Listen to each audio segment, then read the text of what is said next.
Duke's carrying the banner this year for the ACC, and they handled business tonight, CJ, against Pitt, 76-47. Cooper Flagg, I thought, I mean, this is why you think about the guy as a number 1 overall pick, right? He kind of put it all on display. What'd you make of the win for Duke handling business tonight at home? Well, to be fair, if there is a top 25 team besides Duke, it might be Pitt. Like, they came in at 22 tonight at KenPom. So this is a pretty quality win. Obviously, at home, Duke wasn't going to have any problems. But I think Duke is just one of the most complete teams in the country. They can dominate you with their defense. They did that again tonight, held Pittsburgh to 47. It's pretty good offensive team. Jalen Lowe is one of my favorite point guards in the country to watch. He hold him to 8 points, 3 turnovers tonight.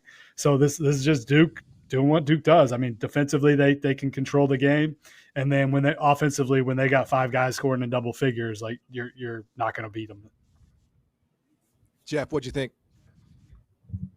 Yeah, I mean, you're talking about a team with 3 freshmen that start and play a ton of minutes, and they're this good defensively this quickly. That's the part that kind of blows me away. And not that Cooper could do it, and not that Malawach could do it, but Con Knipple, I thought would be a major liability in the defensive end, and he hasn't. He's been solid, and solid's enough when you surround him with who they're surrounding him with. Tyrese Proctor didn't have a big offensive night tonight, but he's bought into being a good defender now. And this team just, again, continues to impress me. But, like you said, not a lot of power in the ACC right now. So no matter what they do the rest of the way, nobody's going to be like, oh, that was a hell of a win. They're going to have to beat teams and beat them convincingly. And really, ultimately, all that matters for Duke is what they do now in the NCAA tournament. You hate to say it, but it's kind of true. They got to get better so that in the NCAA tournament, the good thing with them is I think they can match up against just about anybody. Yeah. Tyler, I mean, I don't know, man. I mean, it's got to be a little weird for you as somebody that played in, I mean, the best versions of this league to see the disparity be this wide. Well, first of all, I know we just glorified Duke here. Let's just talk about their issues executing at the end of the game situation. Sorry, John.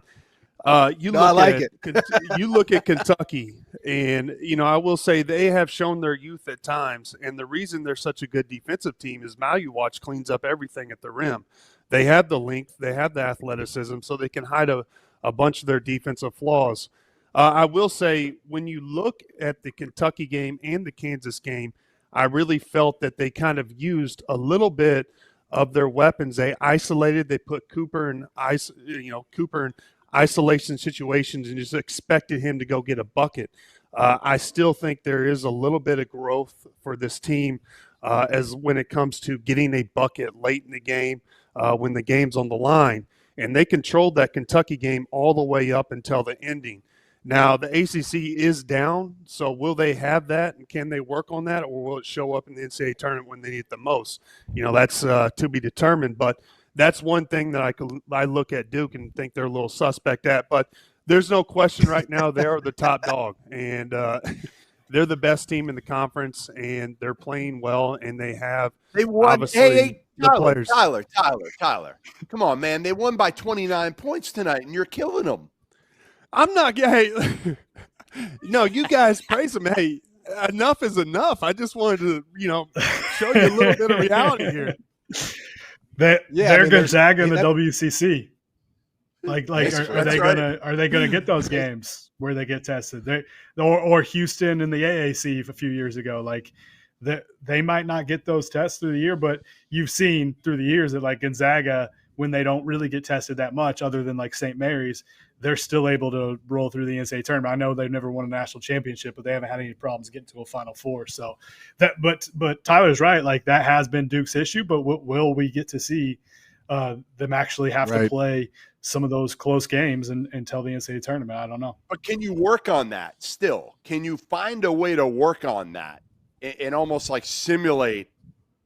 I know they're not going to be in a lot of those close games, but how do you do that? I mean, I feel like there's got to be a way still to be able to put guys in situations, maybe not with the pressure, right, Tyler, but like figure that out so that when you are in a close game, I know it's not quite the same, but can you do that?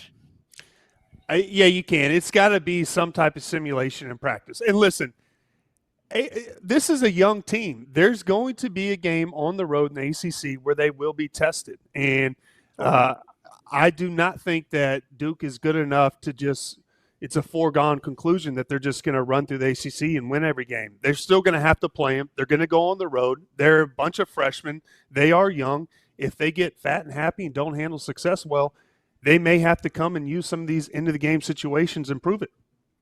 Hey, Tyler, wait till January 18th. Wait till January 18th when they go to the Conti Forum and there's 42 people in the stands. That is intimidating. Totally. Totally intimidating. Ken Palm's only got it as a 22-point win. I mean, that's as scary as it gets. That is as scary as it gets.